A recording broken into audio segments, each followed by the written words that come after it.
आपका स्वागत है एक और नए वीडियो में। आज की इस वीडियो के अंदर हम जयशंकर प्रसाद जी के जीवन परिचय के बारे में बात करने वाले हैं, बिल्कुल आसान भाषा में। तो आज की ये वीडियो बहुत ही बेहतरीन होने वाली है। आप इस वीडियो को लास्ट तक ज़रूर देखें। तो चलिए सीधे अब हम इस वीडियो को स्टार्ट करते हैं। तो अब हम आपको बताते हैं कि कैसे आपको जयशंकर प्रसाद जी का जीवन परिचय लिखना है। तो इनका जीवन परिचय लिखने से पहले इस बार जो है वो 5 नंबर का जीवन परिचय पूछा जाएगा। 5 नंबर का 3 नंबर का जीवन परिचय रहेगा और 2 नंबर में इनकी जो रचनाएं हैं, जो कृतियां हैं वो रहेंगी। तो 3 और 2 5 इस बार जो है 5 नंबर का जो है वो जीवन परिचय पूछा जाएगा। तो आपको रचनाएं भी काफ़ी अच्छे मात्रा में लिखनी है और जीवन परिचय भी अच्छे से लिखना है। तो कैसे लिखना है वो भी मैं आपको बता रहा हूँ। तो जीवन परिचय लिखने से पहले क्या करना है, आपको सबसे पहले संक्षिप्त परिचय डाल देना है। और संक्षिप्त परिचय में क्या क्या डालना है, मेन चीज़ जो है कि इनका नाम भी डाल देना है, जन्म स्थान, पिता, मृत्यु और रचनाएं। यानी इनका नाम जयशंकर प्रसाद, जन्म कब हुआ, जन्म हुआ सन 1889 ईस्वी में। जन्म स्थान क्या, यानी कहाँ पे हुआ, उत्तर प्रदेश के काशी में इनका जन्म हुआ। पिताजी का क्या नाम था, पिताजी का नाम जो था वो देवी प्रसाद था। और जो इनकी मृत्यु है वो सन 1937 ईस्वी में होती है। और रचनाएं की अगर बात करें तो मेन कौन सी, कामायनी महाकाव्य हो गई, झरना और लहर। तो ये मेन चीज़ है। तो आपको मेन चीज़ पहले डाल देनी है। 5 नंबर का आएगा तो आपको अच्छे से लिखना है। अब मैं बताता हूँ कि एग्जामिनर जो है वो देखेगा क्या। तो अब आपको क्या करना है, जो आपने यहाँ पे शॉर्टकट में लिखा है, अब इसी को नीचे आपको क्या करना है, भाषा में लिख देना। इस तरीके से अब आपको क्या करना है, भाषा में लिख देना। कैसे लिखना है, इस तरीके से लिखना है कि हिंदी साहित्य के सर्वश्रेष्ठ लेखक जयशंकर प्रसाद जी का जन्म सन 1889 ईस्वी में उत्तर प्रदेश के काशी में हुआ था। इनका जो परिवार था, यानी इनका परिवार सुगनी साहू के नाम से प्रसिद्ध था। तो आपको ये चीज़ भी लिख देना है। तो करना क्या है, आपको सबसे पहले संक्षिप्त परिचय जरूर देना है, क्योंकि जो कॉपियाँ होती हैं बहुत सारी होती हैं और एग्ज़ामिनर जो होता है उसमें जीवन परिचय में मुख्यतः क्या देखता है, जन्म देखता है, कब हुआ, और जन्म स्थान क्या है, पिता, माता और रचनाएं। ये चीज़ जो है वो एग्ज़ामिनर देखता है और इसी चीज़ को आपको हेडलाइन पर ही लिख देना है, जिससे एग्ज़ामिनर को आपको जीवन परिचय पढ़ना ना पढ़े, आपको इसी चीज़ से उसको पता लग जाए कि आपने सही लिखा है। तो पहले आपको इसको लिखना है, उसके बाद इस तरीके से लिखना है। अब आगे कैसे लिखना है वो भी मैं आपको बता। उसके बाद आपको कुछ इस प्रकार से लिखना है कि प्रसाद जी के पिता देवी प्रसाद स्वयं साहित्य प्रेमी थे।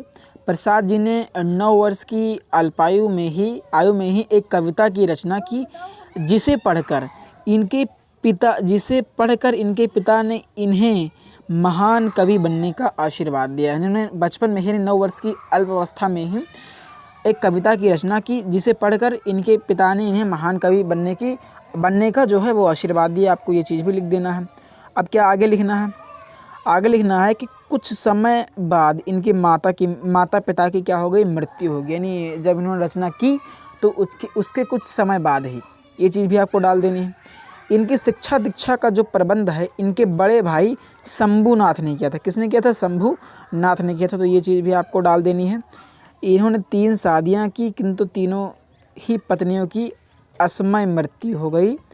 इसी बीच इनके छोटे भाई की मृत्यु हो गई। क्षय रोग से पीड़ित होने के कारण 15 नवंबर 1937 को इनका निधन हो गया। तो ये चीज़ आपको जीवन परिचय में लिख देना है। और जो मुख्यतः मेन चीज़ थी उसको आपको क्या करना है, संक्षिप्त परिचय में डाल देना है। इस तरीके से आपको लिख देना है। तो ये हो गया इनका जीवन परिचय। अब लिखना है इनकी मेन चीज़, जिसके लिए आपको 2 मार्क्स दिए जाएंगे, कृतियों के लिए। यानी कृतियाँ जो हैं उसको आपको लिखने रहेगा। तो सबसे पहले आपको क्या लिखना है, हेडिंग यहाँ पे डालना है कृतियाँ। फिर लिखना है इनकी जो प्रसिद्ध यानी प्रमुख कृतियाँ हैं वो निम्नवत हैं या निम्नलिखित हैं।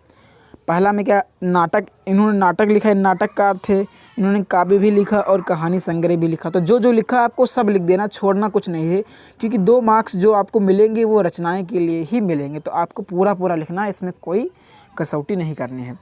तो नाटक में कौन से, चंद्रगुप्त हो गया, स्कंदगुप्त हो गया, अजातशत्रु हो गया, ध्रुवशामिनी हो गया। ये नाटक में इनकी हो गई, ये नाटक इनकी प्रमुख होगी। अब कहानी संग्रह में क्या क्या लिखा है, छाया हो गया, इंद्रजाल हो गया, आकाशदीप हो गया। तो ये चीज़ आपको डाल देना। और लास्ट में क्या डाल देना है, काव्य संग्रह। कामायनी हो गया, झरना हो गया, लहर हो गया, आंसू हो गया। कामायनी ये इनकी क्या है, महाकाव्य, बहुत प्रसिद्ध है।